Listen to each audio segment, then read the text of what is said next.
Nah, jaksa yang lagi nanganin kasusnya Nikita lagi diperiksa KPK tuh tiba-tiba. Ada apa?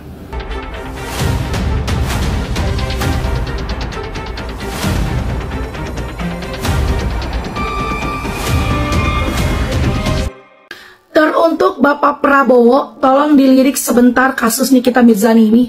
Jangan dilihat siapa Nikita Mirzani. Jangan dilihat dia artis. Jangan dilihat dia suka huru-hara. Tapi tolong dilihat. Yang lagi ada permasalahan kasus seviral ini itu rakyat Bapak. Salah satu rakyat Bapak. Kalau ada rakyat Bapak yang tidak bersalah terus dihukum, tolong dibantu. Diselidikin. Salahnya di mana? Tapi kalau memang benar salah, tolong dihukum seadil-adilnya. Karena di kasus Nikita Mirzani ini berawal dari skincare. Owner skincare yang menjual produk berbahaya. Ini yang perlu diselidikin. Sidangan nih, bahkan keterangan pelapor pun dikesampingkan oleh jaksa penuntut umum. Tengok belum itu guys? Hah? Kurangkum ya, kurang lebih seperti itu. Nah, karena melihat penjualan mereka menurun akibat reviewan dari Doktif, sehingga si DRG mencari-cari Mail. Di situ ada kesepakatan supaya Nikita mereview yang bagus-bagus produknya DRG. Jadi anehnya di fakta persidangan guys, DRG itu menyampaikan bahwa itu bukan pemerasan, ada kesepakatan kerjasama. Namun si JPU-nya ini abaikan, mengesampingkan keterangan pelapor. Terus JPU bilang saat DRG memberikan 4M itu terpaksa. Paksanya di mana? Karena si DRG duluan yang mencari-cari Nikita. Terpaksanya di mana, kocak?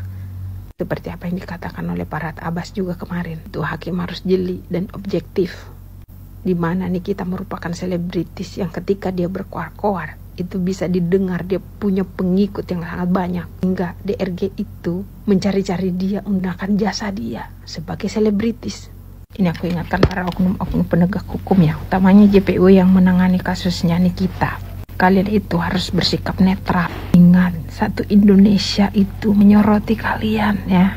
Jangan sampai karena tindakan kalian ini merusak citra para jaksa-jaksa yang ada di Indonesia.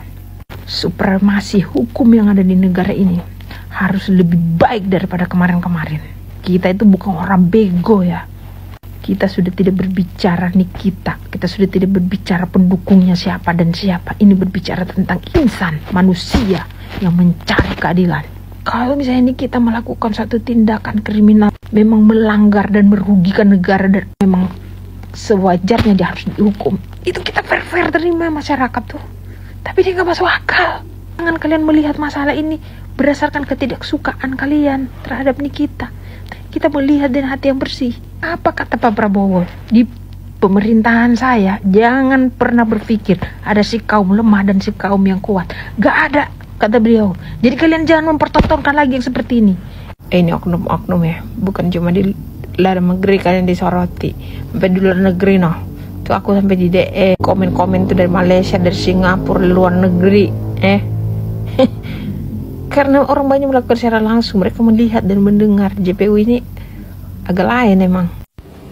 Nah, jaksa yang lagi nanganin kasusnya Nikita lagi diperiksa KPK tuh tiba-tiba. Ada apa? Kok tiba-tiba diperiksa KPK itu jaksanya? Kan gak ada angin, gak ada hujan, tiba-tiba KPK datang, itu pasti ada masalah ini. Ya enggak? Kalau misalnya nggak ada masalah, ngapain KPK datang? Tiba-tiba aja loh ngeperiksa itu jaksa-jaksanya. Ya mungkin bukan kasusnya Nikita, tapi mungkin ada kasus-kasus yang lain yang ada berhubungan sama ini. Terus kecium sama KPK. Terus diperiksa secara tiba-tiba. Dan kebetulan saat ini lagi nanganin kasusnya Nikita. Ayo, ada apa ini? Ayo, Bu Endah dengar berita, ayo coba komen. Kenapa itu KPK tiba-tiba periksa itu JPU-nya? Ada-ada aja. Tuntutan 11 tahun dengan denda 2 miliar. Karena JPU-nya sama, otomatis semua polanya juga sama. Di sini disclaimer dulu, saya tidak ada yang namanya memihak kepada siapapun atau fans kepada siapapun. Saya berbicara di sini karena JPU-nya sama, jadi polanya juga mungkin sama juga. Baik pasal yang diubah-ubah saat dilimpahkan ke kejaksaan dan juga BAP yang sering berubah-ubah. Bahkan sampai perilaku JPU-nya juga sama, semua polanya sama. Dan juga tuntutannya sama. Jadi mohon maaf nih, aku speak up sedikit lagi, jangan nanti aku didatengin. Jadi aku tidak memihak pada siapapun, saya berbicara sesuai dengan pengalaman yang saya alami. Jadi yang memberatkan itu adalah pasal TPPU-nya, bukan pemerasan.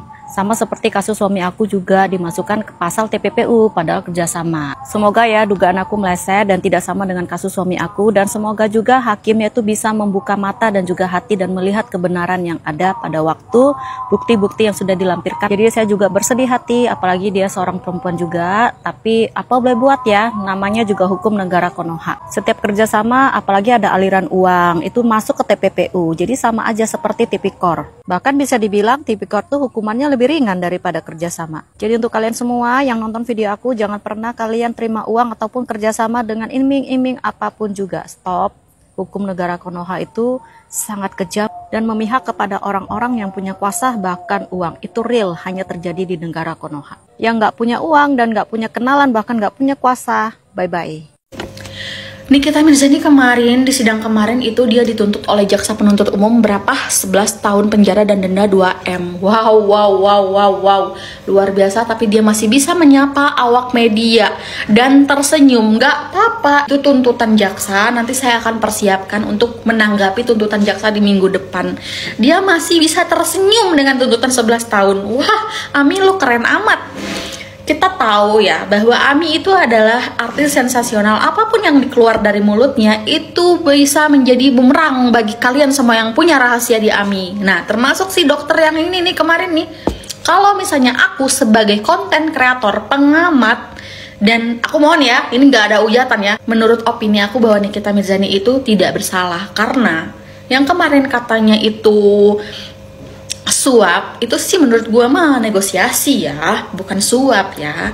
Tapi ya udahlah ya, kita lihat saja karena kita bukan jaksa, bukan hakim juga, kita lihat ke depannya sidangnya mau kayak gimana, Ami bersalah atau enggak. Karena aku yakin seorang Nikita Mirzani nggak mungkin tidak mempersiapkan sesuatu, pasti ada. Bermula kan dari BPOM sampai kepala BPOM Ikrar Taruna podcast sama ibu lawyer ya kan, bilang nggak berkompeten, nggak boleh review intinya kayak gitu lah. Tapi karena itu semuanya BPOM tuh baru bergerak, yang namanya orang dikriminalisasi ya, sampai rilis tuh ilegal bertahun-tahun dia bisa jualan. Kemana BPOM? Disuruh jadi saksi nggak mau. Permasalahin NM berani banget di persidangan. Adabnya JPU gimana? Tuntutan JPU, tapi semuanya udah tahu kok, di atas 10 tahun, tadinya bilang 10 tahun, oh kok tiba-tiba gue ngeliatnya tuh bisa lah 10, 11, 12, banyak yang udah tahu kok gennya dia, kok bisa?